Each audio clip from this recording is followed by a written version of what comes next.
Hi everyone, I'm here in the Performance Centre up at West Wilts Golf Club.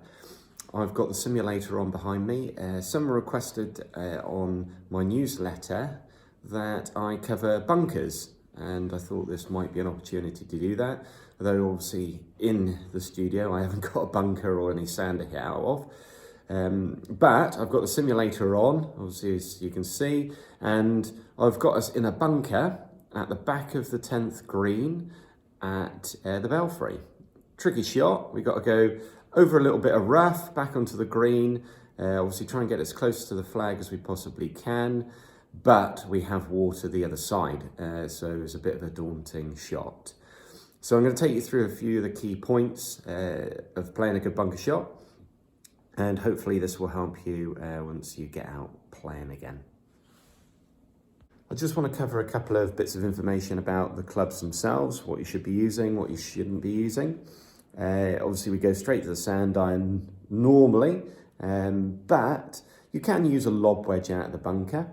It does depend a little bit on the bounce angle of that club.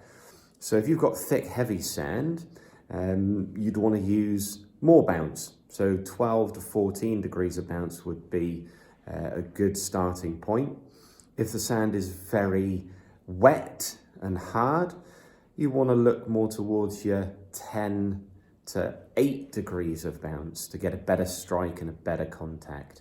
Obviously here, if we've got wet sand behind this green that we're playing out of, then we choose too high a bounce, we could thin it, hit the middle of the ball, and the ball go flying out the back of the green because the club has bounced off the surface of that hard, wet, compact sand. So for this shot today, I'm going to be using a 60 degree, I don't know if you can see that there, it's the wrong way around, but that says 60, 10. So 60 degrees of loft, 10 degrees of bounce, so pretty good for the wet sand. Obviously here I'm striking off of the mat, so give you a good idea that it's going to give me a better strike from that surface. So I'm going to take you through a few of the key points about making a good bunker shot and setting up well to make a good contact and strike. Okay, bending down here because I want you to see the club and the feet position. So for this shot, as we said, we don't have to open that club very much. The lip of this bunker isn't very high, but we need to open it a little bit just to help us to get that little bit of stop on the golf ball, stop it rolling obviously off to the other side of the green, hopefully not going into water. And I'm going to take you through that setup. I've laid the markers down here on the floor just to give you an idea of what we're doing. So we're going to just open the club face about 10 degrees. So I know you can't see me here, but you can see obviously the club. Now, we're opening it, like say, 10 degrees, so we're just going off to the right-hand side fractionally. Now, if we carried on and hit the shot from here, the ball will go to the right-hand side. So what we have to do is walk our feet round by 10 degrees, so we're aiming 10 degrees off to the left with our feet. From that position, our club now is aiming at the target. Now, you can see on the floor, the white stick indicates the direction we want to swing the club.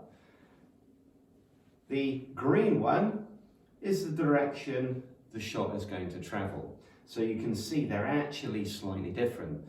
This is very similar to hitting a fade, or more probably closer to this shot would be a slice. So we're coming down across the golf ball. And from that, we're going to put our weight a little bit onto the left-hand side, about a 60-40 split, with 60% of our weight being on our left side.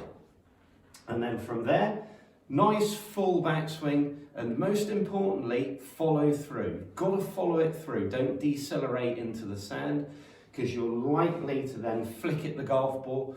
You'll catch the sand maybe a little bit early, or the one that we're all trying to avoid, especially on this shot, is the one where you hit the middle of the golf ball, goes flying out the back of the green.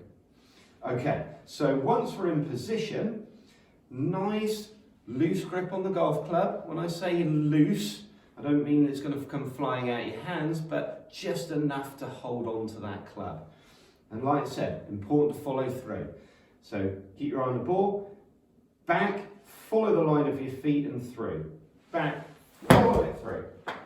And hopefully we'll get that ball nice and high coming out onto the green. Okay, so here we go. 10 degrees open with the club as we had before. Feet 10 degrees left, so that helps the club point towards the hole. Grip firm enough to hold on to it, but we want nice freedom of movement obviously through our wrists and our hands. I'm gripping down the club a little bit to give me a bit more control. So, follow through, very important. Follow the shot right the way through, turn towards your target, and feel like you're almost throwing a ball towards your intended target. That's how you've got to follow it through. You wouldn't throw a ball by going like that, so follow it right the way through as if you're throwing the ball towards that target. So we've got that ball coming out nicely. Okay, very quick. So here we go. 10 degrees open with the club as we had before. Feet 10 degrees left, so that helps the club point towards the hole.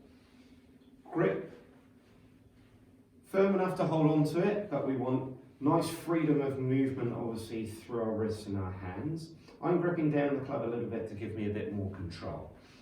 So, follow through, very important. Follow the shot right the way through, turn towards your target, and feel like you're almost throwing a ball towards your intended target. That's how you've got to follow it through. You wouldn't throw a ball by going like that, so follow it right the way through as if you're throwing a ball towards that target. So we've got that ball coming out nicely, stop very quickly. Okay, there you go, that's your setup and swing for the bunker shot. Obviously, that's a very simple way of looking at it to help you, and there's a few key points in there that are really going to help you to get a better consistency of strike. But the key thing is, when you're struggling out of the bunker, and indeed with any shot, it's very important for me to have a look at your swing, to understand what you're doing, and that is in or out of the bunker, so that we can pinpoint where your exact problems are, because that's a brief overview, but the reason you're struggling to get out of the bunker might be something very specific that we need to have a look at. And as I said in the video, 60% of your weight being on your left side. Now for some, they may already have that and they don't know it. So very important to make sure that we check that. Alongside that, if you're hitting the sand quite heavily before the ball, could be one of two things. Could be that you're not following through, or it could be that you've got too much weight on your right foot when you're setting up to the ball. And vice versa, if you're thinning the ball. Could be that your weight's too far to the left, or it may be that you're moving too much through the golf ball, hence you're hitting the top of the ball. Hope those things help, and once you get back out and practicing, hopefully you can put some of those into practice. And if you're really struggling, obviously come see me and we can pinpoint the issues and really tailor-make that to improving your golf swing. Hope you're well, and hope lockdown isn't been too bad for you, and fingers crossed, like I say, we can get back to playing some golf very soon.